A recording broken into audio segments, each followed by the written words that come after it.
ಬರುತ್ತಿದೆ. Hi Haresh, how are you? Fine, thanks. ಹೇಗೆ ನಡೆಯುತ್ತಿದೆ ನಿನ್ನ ವಿದ್ಯಾಭ್ಯಾಸ? ಏನು ಹೇಳಲೆ ಹರಿ, ಎಲ್ಲ ನಮ್ಮ ಹಣೆ ಬರಹ. ಶನಿ ನಮ್ಮನ್ನು ಬೆನ್ನತ್ತಿ ಕಾಡುತ್ತಿರಬೇಕಾದರೆ ಅದರಿಂದ ತಪ್ಪಿಸಿಕೊಂಡು ಮುನ್ನಡೆಯುವುದು ಹೇಗೆ ಅಂತ ಯೋಚನೆ ಮಾಡುತ್ತಿರುವೆ. ಅಂದರೆ ನಿನ್ನ ಮಾತಿನ ಅರ್ಥ ನನಗೆ ಅರಿಯಲಿಲ್ಲ ರವಿ.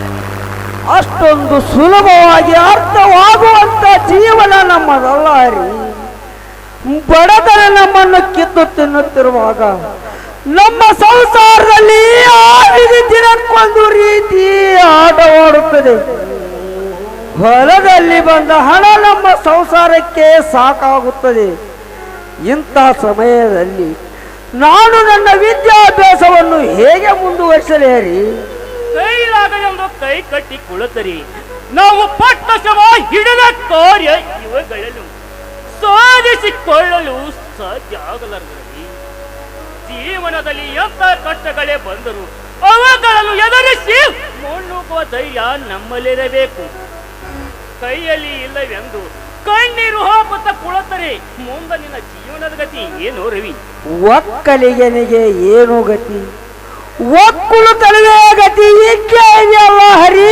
ತಂದೆ ಮಾಡಿದ ಸ್ವಲ್ಪ ಆಸ್ತಿ ಅದರಲ್ಲೇ ನನ್ನ ಅಣ್ಣನ ಜೊತೆಗೂಡಿ ಭುಜಕ್ಕೆ ಭುಜ ಕೊಟ್ಟು ದುಡಿಯುತ್ತೇನೆ.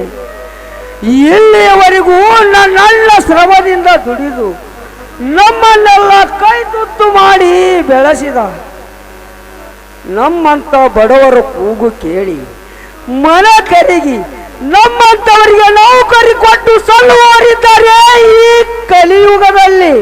ನಿರ್ಧಾರ ತಪ್ಪು ರವಿ. ಈ ಪ್ರಪಂಚದಲ್ಲಿ ಹಣವನ್ನು ಇಟ್ಟುಕೊಂಡು ಬಾಳುತ್ತಾರೆ ಎಂದು ಹೇಳುವುದು ತಪ್ಪು. ಹುಟ್ಟುವಾಗಲೇ ಯಾರು ಶ್ರೀಮಂತಿಕೆಯನ್ನು ಹೊತ್ತು ತರುವುದಿಲ್ಲ.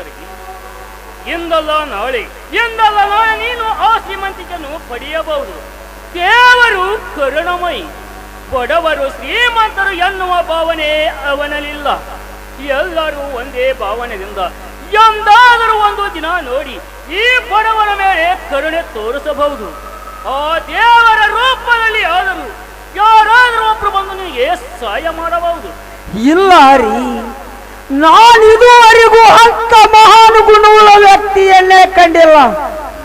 ಯಾರ ನೋಡಿದರೂ ಲಂಚ ಲಂಚ ಎಂದು ಲಂಚ ಕೋರ್ಯವೇ ಹೆಚ್ಚಾಗಿರುವಾಗ ನಮ್ಮಂತ ಭಿಕಾರಿಗಳಾಗಿ ಸೀಟಿಗೆ ಕೈ ತೋರಿಸಿ ಕುಳಿತುಕೊಳ್ಳಿ ಎಂದುವರು ಹೇಳುವವರು ಯಾರೂ ಇಲ್ಲ. ಅವರು ಕೇಳುವ ಲಂಚಕ್ಕೆ ನನ್ನ ಸರ್ವ ಆಸ್ತಿಯೇ ಸಮವಾಗುವುದಿಲ್ಲ. ತಂದೆ ಮಾಡಿದ ಸಾಲ ಇನ್ನೂ ಸಾಕಷ್ಟಿದೆ.